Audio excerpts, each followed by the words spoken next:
How are you doing on today? Good. Good to see everyone on today. Amen. We are dealing with some record temperature heat. And I tell you, even those of us that like it hot have to say it's been hot. Yeah.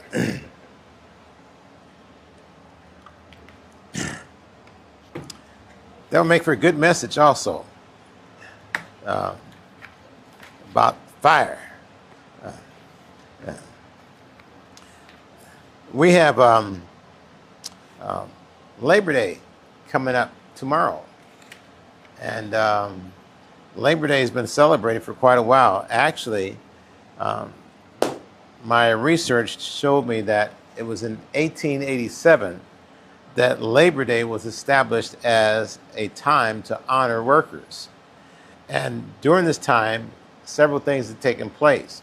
One, childhood labor had been abolished, higher wages were starting to be implemented, and safety protocols were starting to be put in place so that the workers could be safe while they were working. But it was early in the 20th century that the holiday evolved to where there was a lot of parades, there were political campaigns, there were picnics, and people basically also saw Labor Day as the day indicating the summer has officially ended. You know, a number of years ago, when I started working, I realized something. And, I've had 42 jobs where you have to fill out a W-2 form. That's not counting the ones I had where you didn't have a W-2 form. I mean, you can just about name every kind of job, pretty much, I've had it. And so I appreciate people who work laboriously, whether they are working outside or inside, whether they're working with their hands or with their mind. Work is hard. Work is hard. I found out in one aspect that when I got my check, I remember I had the same reaction that one of my daughters did. She started bagging groceries, and she gets her check. She comes home and says, Dad, who is FICA? They took all this money out of my check. Well, see, the government is going to get their money before you get your money. And on the average, it's about 25% of what you make that the government would take. And so I decided I'd work a little overtime to get some extra money. So I worked overtime to get some money. And then when I got my check, I realized the government didn't take 25%. They didn't even take 12%. They took 50%. And so I'm like, man, the government's making money off of me. That's crazy. So then I worked double time. Yes, I worked double time. I worked double time, get this nice fat check. I look at it. Where's all the money? Uncle Sam has taken 75% of my money. Good man. If I keep this rate up, if I keep working like this, I'm going to kill myself. And what would Uncle Sam do? They just get another worker who doesn't know how things actually work. The title of my message today is Payday comes after Labor Day. Payday comes after Labor Day. You don't work, you don't get paid. When I was 13, the county of Los Angeles started something they called the Job Corps. And they offered jobs to teenagers.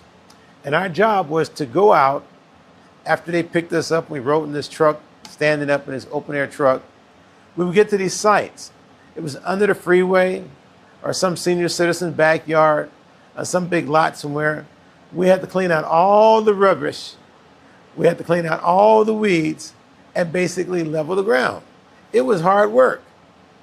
It was so hard till if I didn't have gloves, my hands would be lacerated.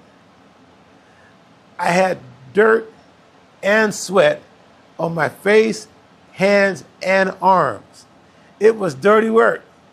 But when payday came, I got that check. I go, whoa, I made a lot of money. I was happy to get that check. Payday comes after Labor Day. There's no such thing showing up to get a check if you didn't work. But you know, we live in a society nowadays where a lot of people get upset, quote unquote, if their check or their automatic deposit is not into their account. But they didn't work. They didn't have medical issues. They just got a check. I'm not going to go down the list, but they got a check for not working. To me, it's like making lazy folks out of folks that could work. I realize there's some people that need a check. Medical reasons, another thing, but that's not the subject of my issue today that I want to talk about. The message is dealing with Payday comes after Labor Day. You can work for yourself. Oh yeah. I figure I'm going to go to the gym 3 times a week. I'm going to spend an hour in the gym. I'm going to work on my cardio. I'm going to work on my muscles. I'm going to get physically fit. That's work. And then when you finish working, you want to take some Gatorade or treat yourself to an energy bar. That's work. You can work for yourself mentally. I'm going to go to the library and I'm going to read every book they have on earthquakes. After I read every book they have on earthquakes, I'm going to read every book on tornadoes. I have a quest for knowledge. I want to learn. Better yet, I think I'll go to a community college or to a university and enroll in a credential or a degree program. I want to learn all I can learn. I want to improve myself, but that's work. Sometimes we work so hard reading till we end up falling asleep on the book. Sometimes we work so hard reading till next thing we know, we wake up and we wonder where everybody went because we were diligently reading. Sometimes we work so hard reading, we go, now, where did I leave off at? I forgot where I left off at. Oh, you guys don't know what I'm talking about. That's hard work.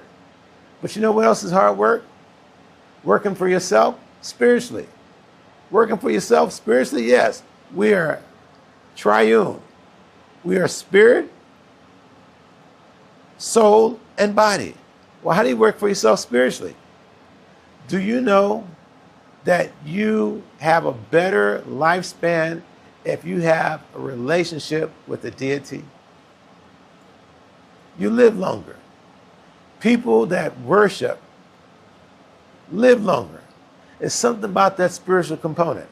And when you're serving the right God, you really live longer. You live eternally. But you know what? How do you work spiritually? One way is to fast. And I'm going to talk about fasting another day. Fast, that means you don't eat. Yes, when you don't eat, your body's working. It's working to dissolve those fat molecules that you have accumulated.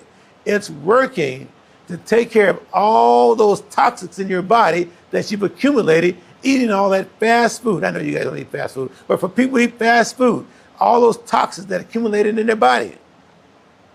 Wow. You know, self-improvement is good. I had an acronym that I developed. The W stands for work. The A stands for accountability. The G stands for goal. And the E stands for earnings. And the S is for salvation. Because see, when you're working for yourself, you have to do some physical labor. When you're working for yourself, you have to have an accountability. Some people don't work well in the gym unless they have a buddy working with them. Some people don't work well in the classroom unless they have a study group. Some people don't work well spiritually unless they get with the saints. You hear what I'm saying? You have to have accountability. Then there's earnings. There's a return on your investment. You're investing your highly valuable time to improve yourself physically, mentally, or spiritually. What are you going to get out of it? You have to see that you're going to get something out of it. But payday doesn't come to after Labor Day. In the gym, there's a phrase, no pain, no gain.